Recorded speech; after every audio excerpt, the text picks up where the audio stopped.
अस्सलाम वालेकुम जी। मोहम्मद अब्बास मुसाफिर आपकी खिदमत में हाजिर है। मुसाफिर जा रहा था जी मियाँ वाली बंगला जा रहा था। तो वहाँ पे नहर के किनारे पकोड़े बड़े मशहूर हैं। और पकोड़ों का रॉ मटेरियल परिंदों के बतौर राशन डाला है। आप देख रहे हैं कैसे खूबसूरत परिंदे इस पे आ रहे हैं। मुझे ये बहुत ही अच्छा लगा। नहर का किनारा, सर्दी, धुंध, मज़ेदार पकोड़े और सबसे बढ़कर इन खूबसूरत परिंदों की बेखौफी। मैंने इनको शूट किया वहाँ पे।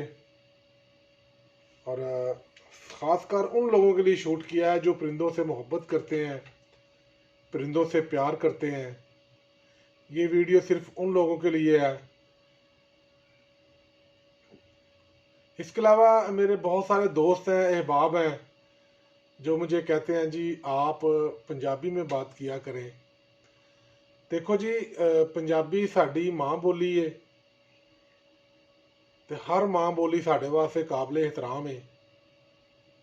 वो भावें सिंधी है, पश्तो है, बलोची है, कश्मीरी है, इस तो अलावा पंजाबी है, इस तो अलावा ਜਿਹੜੇ ਲਹਿਜੇ ਬੋਲੇ ਜਾਂਦੇ ਨੇ गिलगित बल्तिस्तान ਦੇ ਵਿੱਚ बहुत सारी ਜ਼ਬਾਨਾਂ ਦੇ ਲਹਿਜੇ ਬੋਲੇ ਜਾਂਦੇ ਨੇ, ਸਭ ਦੇ ਸਭ ਹੀ ਸਾਡੇ ਵਾਸਤੇ ਕਾबिल एहतराम ਨੇ।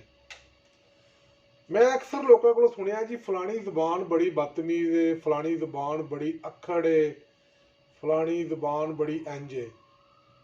यह किस तरह हो सकता है? यह किमें मुमकिन है? क्योंकि हर जबान च मां की लोरी है।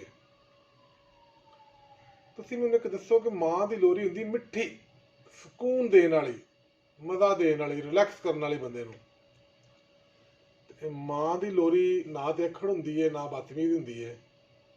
इस वास्ते जिहड़े दोस्त ਇਹ ਰਾਏ ਰੱਖਦੇ ਨੇ कि फलां जबान इंज है, फलां जबान इंज है, उन्हां अगे मेरी गुजारिश है कि वो अपना ज़हन तब्दील करन ते हर जबान की इज्जत करन। हर लहजा, हर जबान साढ़े वास्ते इंतहाई मोहतरम है। बाकी मैं अपने दोस्तों का बेहद मशकूर हाँ कि तुसी मेरी मामूली ते आम जी वीडियोज़ नूं बड़े गौर नाल तवज्जो नाल वेखदे हो, कमेंट्स करते हो। बाज़ औकात मेरे दोस्त विचों ऐसे ऐसे नुकते उठाते हैं कि मेरी भी तवज्जो नहीं जाती उन नाल। एक बारी की गल है कि एक वीडियो में छोटी जी मिस्टेक हो गई। मेरे दोस्त ने राणा हामिद साहब, उन्होंने आख्या जी कि अब्बास साहब तुहाडी जिहड़ी वीडियो है ना ਉਹਦੇ 'ਚ ਇਹ प्रॉब्लम है, ਇਹਨੂੰ ठीक करके दोबारा चाड़ो। वो मैं देखी तो वाकई वो ना मसला इशू सी। तो मैनू बड़ी खुशी हुई कि चलो दोस्त जिहड़े ने बड़े गौर नाल वेंदे ने। इस तरह मेरे इंडिया तो दोस्त ने मीत पंडित साहब, उन्होंने एक दिन कमेंट किया, कोई भेड़ सी सुती ही तो उसकी फोटोज आ गई बिच, उन्हें कहा इस भेड़ ने नहीं बचना। बहरहाल जी तुसी वेख रहे हो इस टाइम तीन किस्म के परिंदे ने जिहड़े लैंड कर रहे हैं, फ्लाई कर रहे हैं, इत्थे आ रहे हैं। ते बड़ा ही खूबसूरत जिहा सीन है, मेरे तो बड़ा दिल नूं चंगा लगा जी। ते मैं उम्मीद करना वा कि ये तुहाडे दिल नूं भी बहुत बहुत बहुत अच्छा लगा होना। वेख रहे हो किस तरह परिंदे आपस दे विच टकेलियां कर रहे हैं, उड़ रहे हैं, बैठ रहे हैं। ये स्लोमो वीडियो बनाई है जी, स्लो मोशन विच, ताकि परिंदियां दी छोटी छोटी जिहड़ी हरकत ने असीं उन्हां नूं बगौर वेख सकीए। खासकर जिहड़ी काली चिड़ी है जदों ये लैंड करती है या उठती है तो ਇਹਦਾ बूंदा ना पिछों दो हिस्सों च हल्का जिहा तकसीम होए है। मैनू तो बड़ा खूबसूरत लगता जे, मैनू उम्मीद है तुहानूं भी खूबसूरत लगता होना है। पिछे वेख रहे हो नहर का पानी,